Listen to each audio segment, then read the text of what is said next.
Comme tous les dimanches avant la messe à Notre-Dame de Chine dans le 13e arrondissement de Paris, Bernadette et les enfants commencent leur cours de catéchèse par une prière.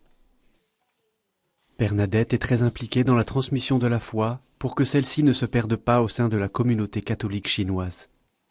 Je trouve que c'est très important, dès que nous sommes tout petits, il faut apprendre le cours de caté pour avoir la relation avec Dieu. Et je trouve que c'est très très important de transmettre notre foi aux jeunes.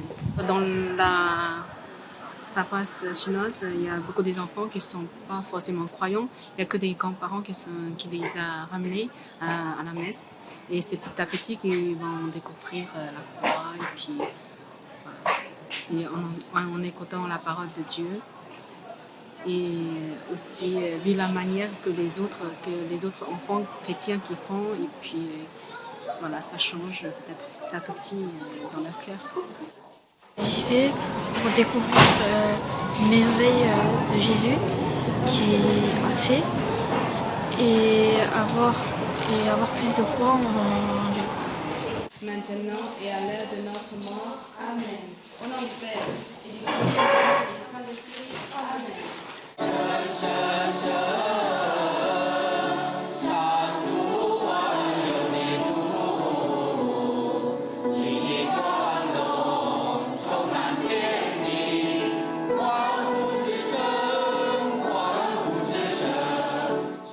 Consacrée en 2005, l'église Notre-Dame de Chine constitue le cœur de la mission catholique chinoise de Paris.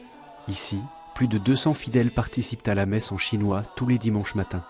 C'est comme une grande famille, on se retrouve chaque dimanche et c'est très sympa. Et surtout, on a la même foi et puis la même parole, on va dire, voilà, la même pensée, donc c'est très cool.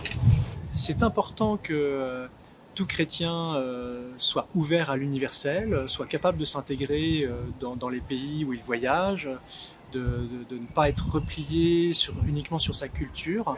Mais l'Église, c'est le lieu de l'intimité, c'est le lieu de la prière et du cœur, de la relation à son Père du ciel. Et là, il faut pouvoir le vivre avec son humanité la plus profonde. Et donc, permettre aux fidèles catholiques d'avoir une messe dans leur langue et de prier dans leur langue, c'est justement faire ce pari du Christ, que c'est lui qui ouvrira le cœur à l'universel dans un deuxième temps. Une fois par mois cependant, à la demande des jeunes de la communauté, la messe solennelle est bilingue. Ceci afin de permettre aux jeunes nés en France de s'investir dans la pastorale.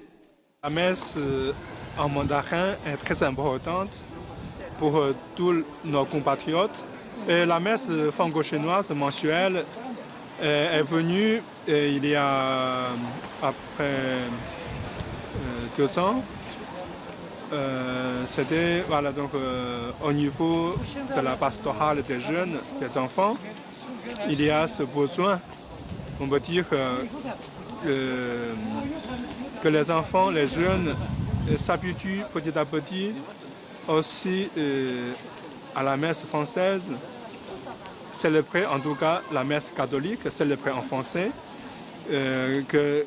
parce que parfois on assiste à des grandes assemblées diocésaines ou bien des jeunes FAT, au GMJ, par exemple, il faut que les jeunes s'habituent petit à petit.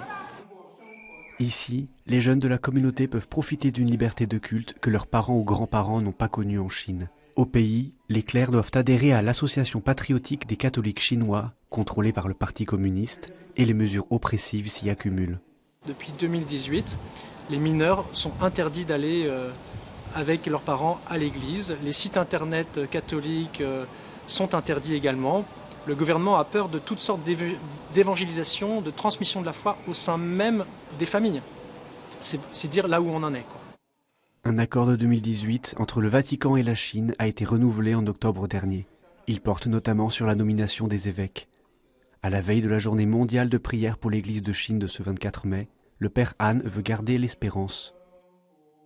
Ce que nous espérons pour l'Église en Chine, comme le désire le pape Saint-Pape Jean-Paul II, pape Benoît XVI, pape François, qui voulait que l'Église en Chine entre dans la pleine communion de l'Église universelle avec l'accord entre la Chine et le Saint-Siège.